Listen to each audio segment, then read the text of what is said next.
Xavi leaving Barcelona. Isolated, disrespected and lacking support. Why Barca legend is quitting. To best understand what it is that makes Xavi tick and also why he has already decided this will be his last season as Barcelona boss, it is worth looking back at what happened back in 2008 when Pep Guardiola was appointed as first-team coach. Then, Xavi had just returned to Barcelona from a hugely successful European Championship that Spain had won and where he had been voted player of the tournament. But mentally he wasn't in a particularly good place. There had been no titles in the previous 2 seasons, a lack of synergy at the club and the disappointment of seeing talented players go to waste. Xavi did not want to go, but neither was staying an option unless he received reassurances from Guardiola regarding his plans for this most demanding of clubs. His one-on-one with Pep was as brief as it was defining. Xavi. I won't beat about the bush, Pep. I have one question for you. Do you count on me? Pep.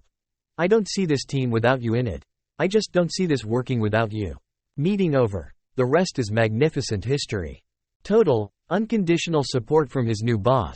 In fact, in some ways the opposite to what he has received since taking over as coach at Barcelona in November 2021, even after winning La Liga in his first full season at the helm. He became Barcelona boss at the second time of asking, having previously turned down the job after the sacking of Ernesto Valverde in January 2020, believing it was not the right time to assume the role he became a manager for. Xavi finally returned as a living legend who was loved by everyone, but he senses now there were doubts coming from the top and from the start.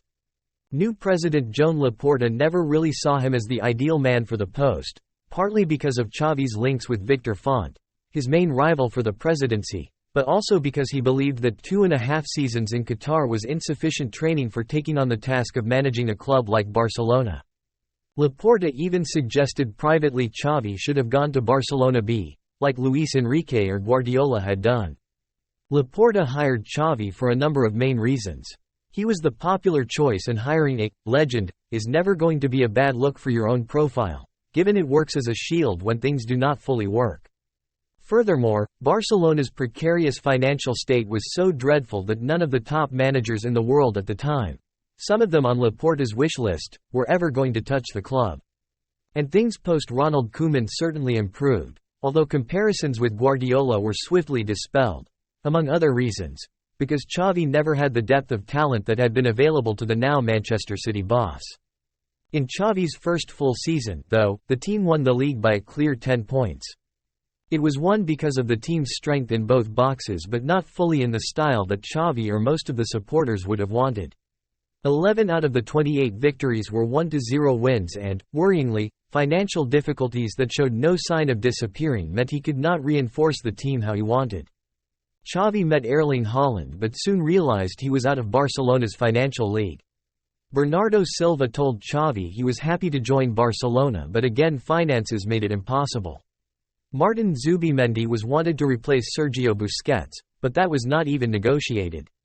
So last summer, the squad was revamped with João Cancelo and João Felix, both players represented by Jorge Mendes, the second of which Xavi did not want. And, instead of the central midfielder the manager wanted, a deal was done for the young forward Vitor Roque, who did not join the team until January. These days Xavi feels isolated. He lost authority when directors Matteo Alemany and Jordi Cruyff, allies with whom he had a very good relationship, were taken away from him in the summer and in came Deco, closer to the president's way of thinking. It has been said Deco shares misgivings regarding Xavi's ability to do the job and is not afraid to state them privately. But when he meets the manager and they are both next to the president, the support for Xavi is unanimous. Laporta even hopes he can change his mind to remain in the post longer, or so he tells the manager. Xavi is a culé to the bone, a man who bleeds Barcelona, and it breaks his heart to hear his own children tell him at their school they're saying he is not a good coach. More reasons to step aside. Despite outward shows of affection from Laporta, incidents over a period of 15 days before Christmas confirmed Xavi's seat was not solid. Laporta attended a Barcelona B match and the president was quick to tell journalists, off the record, that in the event of Xavi leaving, B coach Rafa Marquez was prepared to take over. As the weeks progressed, that certainty diminished and there are now doubts the Mexican could take the job but, at the time, the backing was seen as a subtle dig at Xavi. Then in the Champions League match against Antwerp, despite the manager having already picked his squad, Laporta demanded star names Robert Lewandowski, Ilkay Gundogan and Ronald Araujo, who had originally been rested, should be reinstated. In the end, Lewandowski was in the starting lineup and Gundogan came on in the 60th minute. More than just the importance of the game, Barcelona were already through to the knockout stages, although not yet assured of top spot. It was the inconceivable suggestion of the president and the reaction of the manager that took people by surprise. A line had been crossed. One can only begin to imagine what sort of response Guardiola might have given if he had been confronted with a similar situation. Xavi is also finding life requires other priorities from him. He was never going to be a manager for a decade. His family request his time and attention and, in recent times, they have been his biggest obsession. On the pitch, his work and training is not being fully reflected by his team. In fact, they are playing worse than last season. None of that though means he should not be afforded respect while he is manager. And he feels he is not getting it and has said that a few times in press conferences. There have been, from inside the camp, complaints regarding his training methods, and recently Deco showed up to oversee it in what Xavi saw as another disrespectful slight to his authority. Xavi, in reality, knew shortly after he had extended his contract until 2025 that his days at the club were numbered. In fact, that he did not want to remain at the job for much longer. The latest project with a swath of very talented youngsters coming through the ranks bodes well for the club's future, but it was not what Xavi originally wanted. The limitation of finances suggests the club should have been talking about building a team for the future, but Xavi, the optimist, insisted he wanted to win all the big trophies and play well. Xavi has never properly explained exactly why he is leaving.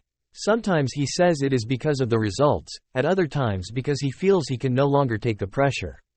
In announcing he would resign at the end of the campaign, he said, "There are many things. I think this is the right moment. The truth is that we are very much alone and the atmosphere is bad, and there are still many things still around from the past, and I think it's enough. We have done good work and the time is now right to leave and look back, and maybe that way we can value what we have done." It seems untrue, but the Catalans are like that. But soon after he said it had nothing to do with mental health, it was all about results. And yet it seems his decision was taken at the start of this season. Great success as a player does not come with a guaranteed right to attain similar achievements as a coach. Xavi, at the end of his time at the club, will have to ask himself if he wanted it all badly enough.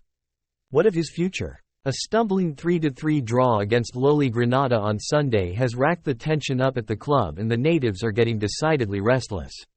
But, according to sources close to Xavi, these doubts don't come from all the decision-makers at the club. Although Laporta initially agreed that Xavi should stay until the end of the season, and he has asked Xavi to rethink his resignation, the likelihood is that if recent form continues, the president will be compelled to act. Barcelona are not at home now until they face Getafe on the 24th of February, by which time they'll know how they got on in the first leg of their Champions League last 16 match against Napoli.